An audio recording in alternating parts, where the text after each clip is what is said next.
Thank you, everybody. How do you like my new entrance music?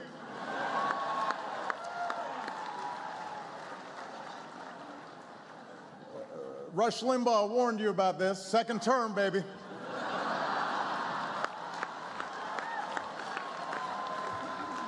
We're changing things around here a little bit.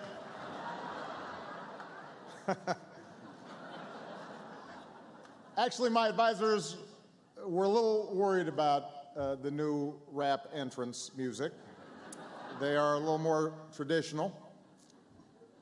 They suggested that I should start with some jokes at my own expense, just to take myself down a peg. I was like, guys, after 4.5 years, how many pegs are there left?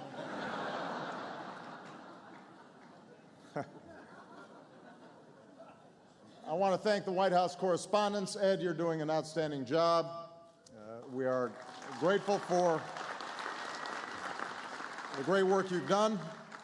To all the dignitaries who are here, everybody on the dais, I especially want to say thank you to Ray Odierno, who does outstanding service on behalf of our country, and all our men and women in uniform every single day. And of course, our extraordinary First Lady, Michelle Obama.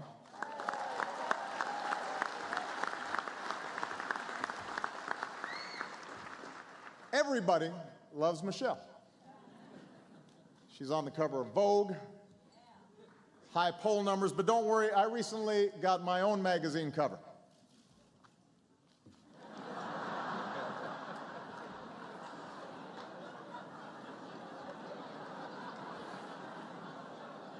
Now, I get it. These days I look in the mirror and I have to admit, I'm not the strapping young Muslim socialist that I used to be.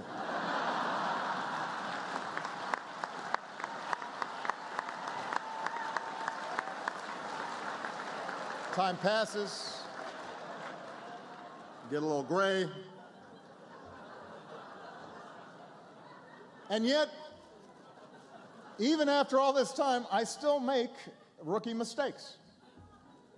Like, I'm out in California, we're at a fundraiser, we're having a nice time. I happen to mention that Kamala Harris is the best-looking attorney general in the country. As you might imagine, I got trouble when I got back home. Who knew Eric Holder was so sensitive?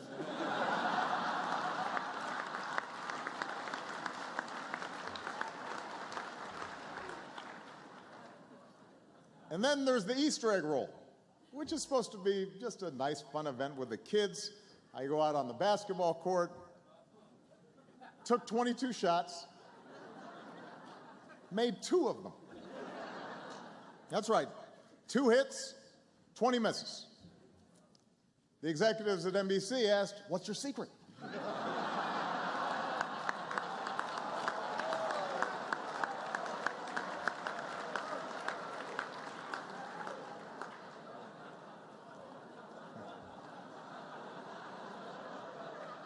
So, yes, maybe I have lost a step. But some things are beyond my control. For example, this whole controversy about Jay-Z going to Cuba. It's unbelievable. I've got 99 problems, and now Jay-Z's one.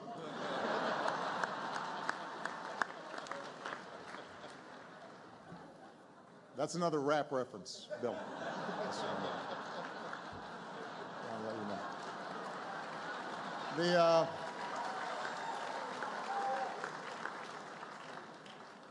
Of course, everybody's got plenty of advice. Maureen Dowd said, I could solve all my problems if I were just more like Michael Douglas in The American President. And I know Michael's here tonight. Michael, what's your secret, man? Could it be that you were an actor in an Aaron Sorkin liberal fantasy? Might that have something to do with it? I don't know. Check in with me. Maybe that it's something else.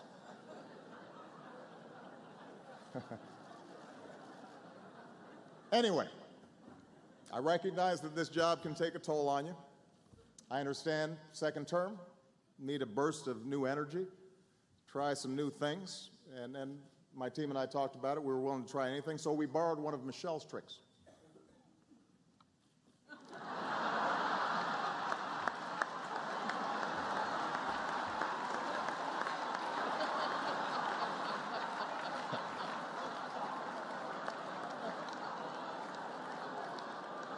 I thought this looked pretty good, but no bounce. Anyway, I want to give a shout out to our headliner, Conan O'Brien.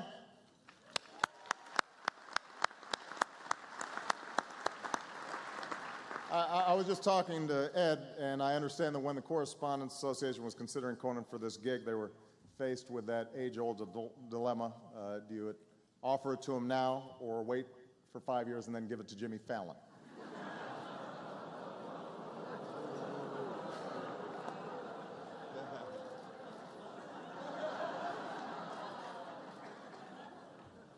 That was a little harsh.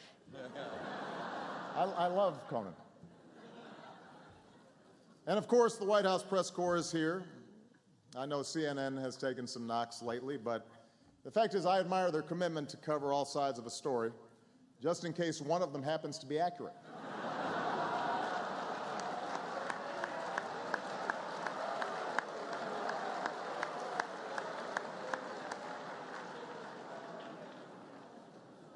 Some of my former advisors have switched over to the dark side.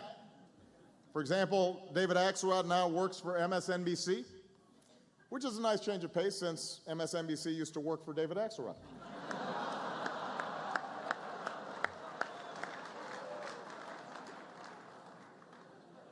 The History Channel is not here.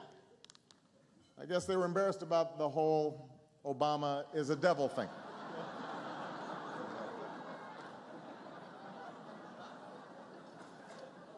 Of course, that never kept Fox News from showing up. They actually thought the comparison was not fair to Satan.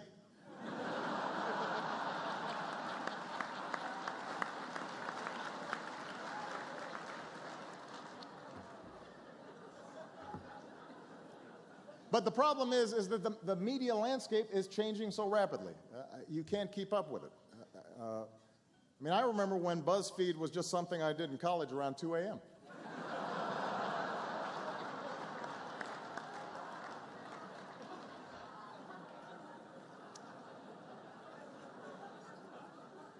It's true.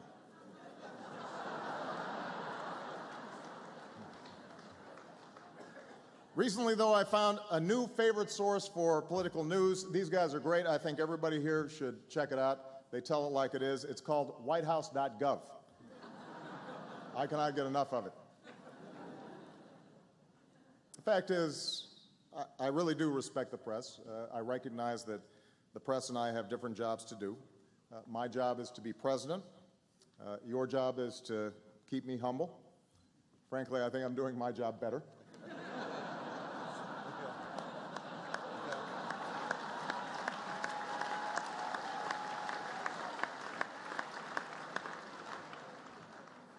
But part of the problem is everybody is so cynical. I mean, we're constantly feeding cynicism, suspicion, conspiracies. You remember a few months ago, my administration put out a photograph of me going skeet shooting at Camp David? You remember that? And quite a number of people insisted that this had been photoshopped. But tonight I have something to confess. You were right. Guys, can we show them the actual photo?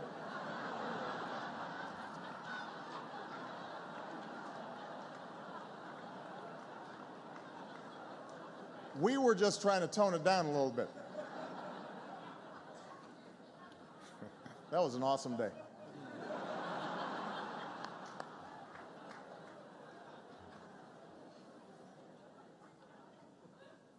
There are other new players in the media landscape as well, like super PACs. Did you know that Sheldon Adelson spent $100 million of his own money last year on negative ads? You've got to really dislike me to spend that kind of money. I mean, that's Oprah money. You could buy an island and call it Nobama for that kind of money. Sheldon would have been better off offering me $100 million to drop out of the race.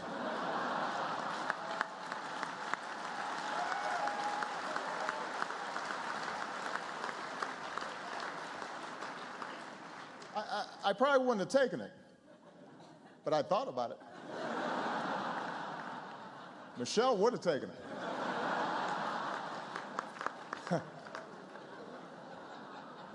You think I'm joking?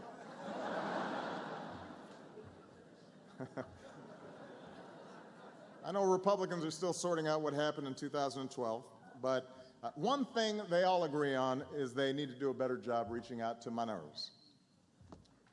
And look, call me self-centered, but I can think of one minority they could start with. Hello?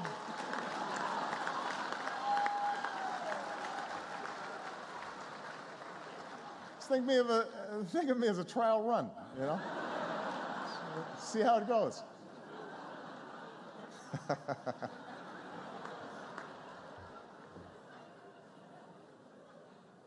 If they won't come to me, I will come to them. Recently, I had dinner. It's been well publicized. I had dinner with a number of the Republican senators. And I'll admit it wasn't easy. I proposed a toast. It died in committee.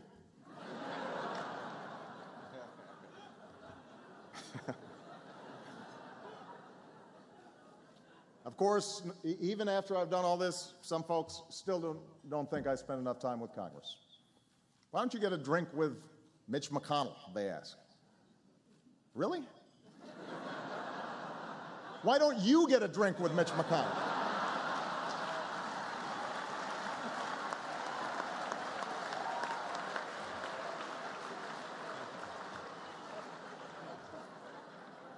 I'm sorry, I get frustrated sometimes.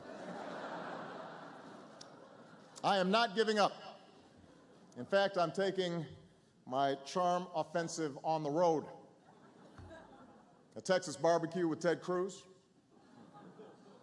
Kentucky bluegrass concert with Rand Paul, and a book burning with Michelle Bachmann.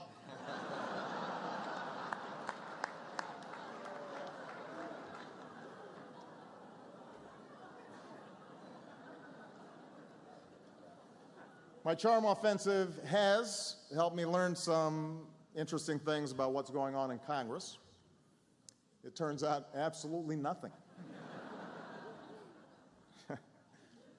But the point of my charm offensive is simple. We need to make progress on some important issues. Take the sequester. Republicans fell in love with this thing, and now they can't stop talking about how much they hate it. It's like we're trapped in a Taylor Swift album.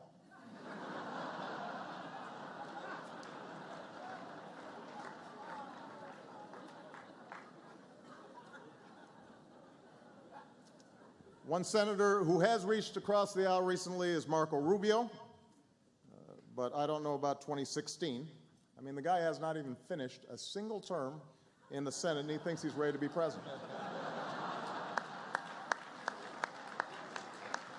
Kids these days.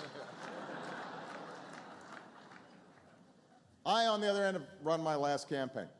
On Thursday, as Ed mentioned, I went to the opening of the Bush Presidential Library in Dallas.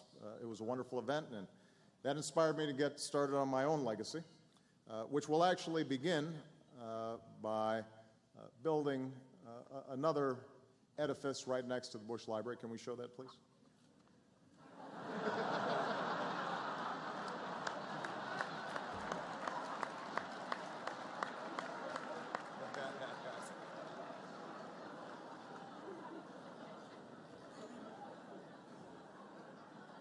I'm also hard at work on plans for the Obama Library, and some have suggested that we put it in my birthplace, but I'd rather keep it in the United States.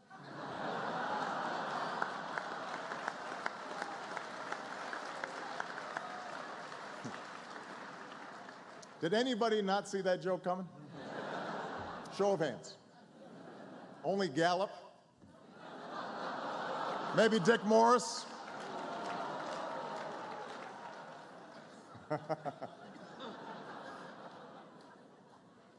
Now, speaking of presidents and their legacies, I want to acknowledge a wonderful friend, Steven Spielberg, and Daniel Day-Lewis, who are here tonight. We had a screening of their most recent film, Lincoln, which was an extraordinary film. I am a little nervous, though, about Steven's next project. I saw a behind-the-scenes look on HBO. Well, let's just check it out. Roll the tape. Well, I was thrilled that Lincoln was a success, and as I was thinking about what to do next, in the middle of the night, I woke up and it hit me. Obama. I mean, the guy's already a lame duck, so why wait? Picking the right actor to play Obama, that was the challenge. I mean, who is Obama really? We don't know. We never got his transcripts, and they say he's kind of aloof. So I needed someone who could dive in and really become Barack Obama. And as it turns out, the answer was right in front of me all along. Daniel Day-Lewis. He becomes his characters. Hawkeye from Last of the Mohicans, and Bill the Butcher from Gangs of New York, and Abraham Lincoln in Lincoln. And you know what? He nailed it. Was it hard playing Obama? I'll be honest, yeah, it was. This accent took a while. Hello, Ohio! Hello, Ohio! I love you back. Look, let me be clear about this. The cosmetics were challenging. I mean, you wouldn't believe how long it takes to put these ears on in the morning. I don't know how he walks around with these things. But once we had Daniel to play Obama, we had to cast the rest of his team, and I think we've got some pretty terrific performances. Working with a legend like Daniel is intimidating, but he makes everyone better. You know, without him, I never could have played Joe Biden. Literally. Hi, I'm Joe Biden. The hardest part? Trying to understand his motivations. I mean, why did he pursue healthcare first? What makes him tick? Why doesn't he get mad? If I were him, I'd be mad all the time. But I'm not him. I'm Daniel Day-Lewis.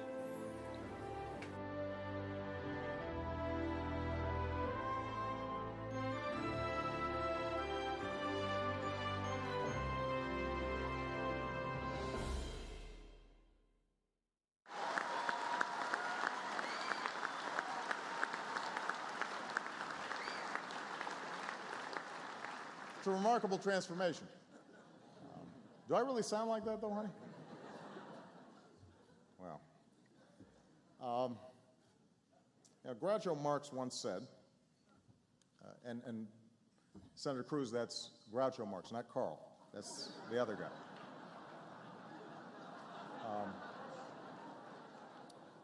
Groucho Marx once told an audience, before I speak, I have something important to say. And along those same lines, I want to close on a more serious note. Obviously, there's been no shortage of news to cover over these past few weeks. And these have been some very hard days for too many of our citizens. Even as we gather here tonight, our thoughts are not far from the people of Boston and the people of West Texas. There are families in the Midwest who are coping with some terrible floods. So we've had some difficult days.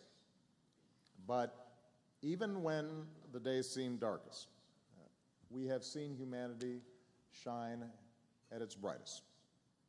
We've seen first responders and National Guardsmen who dashed into danger, law enforcement officers who lived their oath to serve and to protect, and everyday Americans who are opening their homes and their hearts to perfect strangers.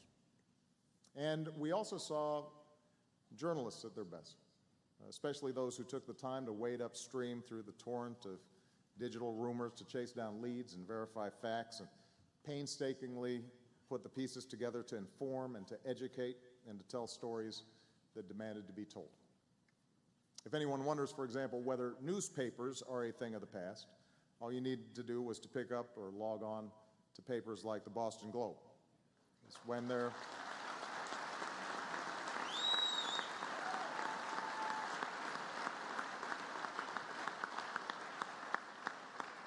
when their communities and the wider world needed them most, they were there, making sense of events that might at first blush seem beyond our comprehension.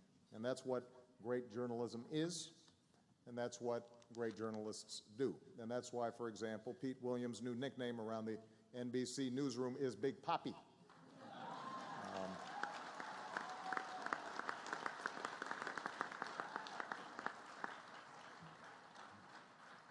And in these past few weeks, as I've gotten a chance to meet many of the first responders and the police officers and volunteers who raced to help when hardship hits, I was reminded, as I'm always reminded when I meet our men and women in uniform, whether they're in war theater or here back home or at Walter Reed, Bethesda,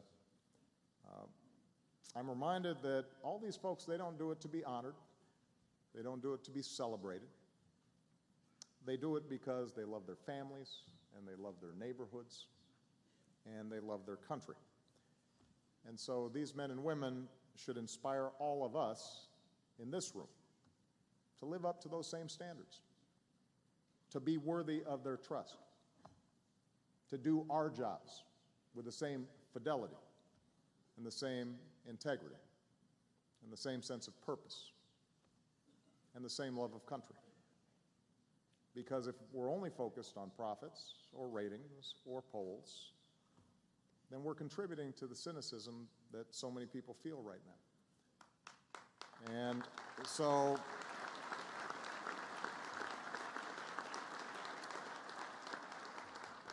those of us in this room tonight, we are incredibly lucky. And the fact is, we can do better. All of us.